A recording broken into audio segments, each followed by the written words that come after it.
Hey guys, Reggie here. Just wanted to show you a quick C11 build that utilizes the Lavamancer's Fissures. This is how I grind Unholy Catacombs. So I'll let you go over the defensives first.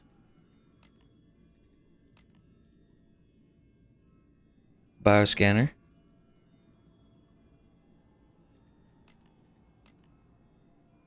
Reflect Beam. This is just for something that I already have here as far as Destructive Pylon. But really, what I use Destructive Pylon is his Oil Geyser, which I'll show you in a moment. Buff Beam.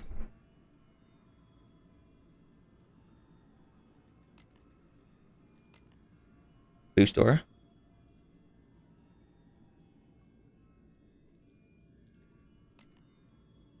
And I use a Sky Guard for flyers.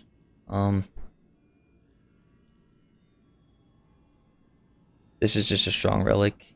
It doesn't necessarily have to be this setup. This is just what I use. It's already a relic I had built for something else, so. Here's the Oil Geyser. This is for your pylons. And then the main defense. So 2 things to note with the Fissure. First being hardcore. The Fissure doesn't have HP. So it doesn't get the negative of hardcore. The 99% increase in defense health.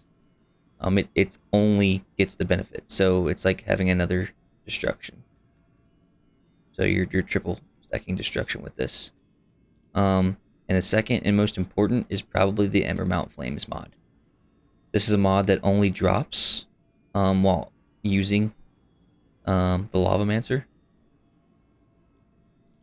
And pretty sure you can get it from any Chaos tier, but you have to have him in your deck at least, but your odds are increased, I think, a little bit if you play with him actively. And even a level 1 Ember Mount Flames would be fine here. And also defense rate. The only mod you really need to be a level 10 on this relic would be the Jack of all stats.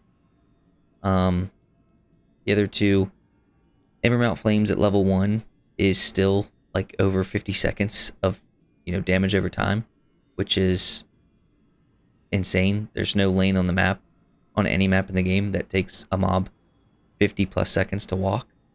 So it's not super necessary. Yeah. But that's all the relics and mods and shards. So here's how I do it.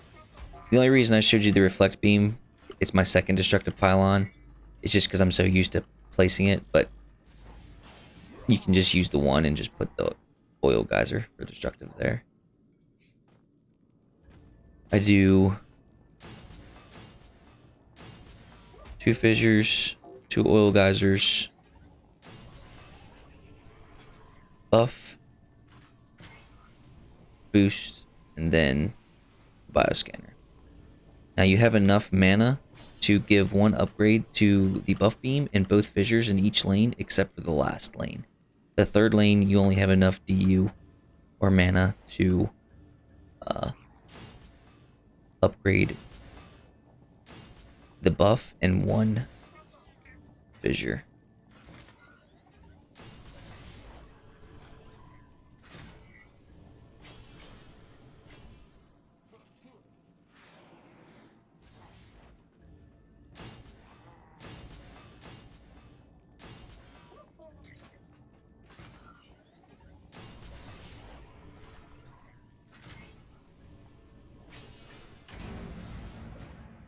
Then we can just start. It's a decently AFK map, even with 4 players, depending on the power of your relics. And some shards play a role too. They don't have to be gilded. I'm sure this is perfectly usable, even with not even a single gilded shard. Usually the chieftains will die at around the stair level here. Depending on your power level and how many players you have, they might die a little bit higher, like here.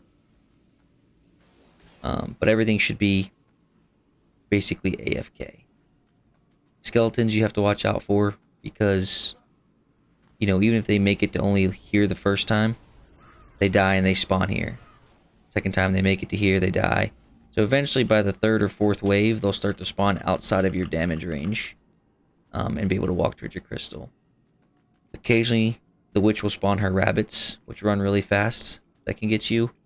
And the only other thing that you really have to watch out for occasionally is the giant wolf boss.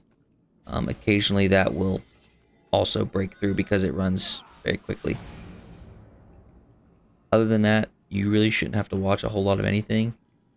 Except for rollers, of course. You have to manually kill rollers just like any other time. So, yeah. Hopefully you like the build.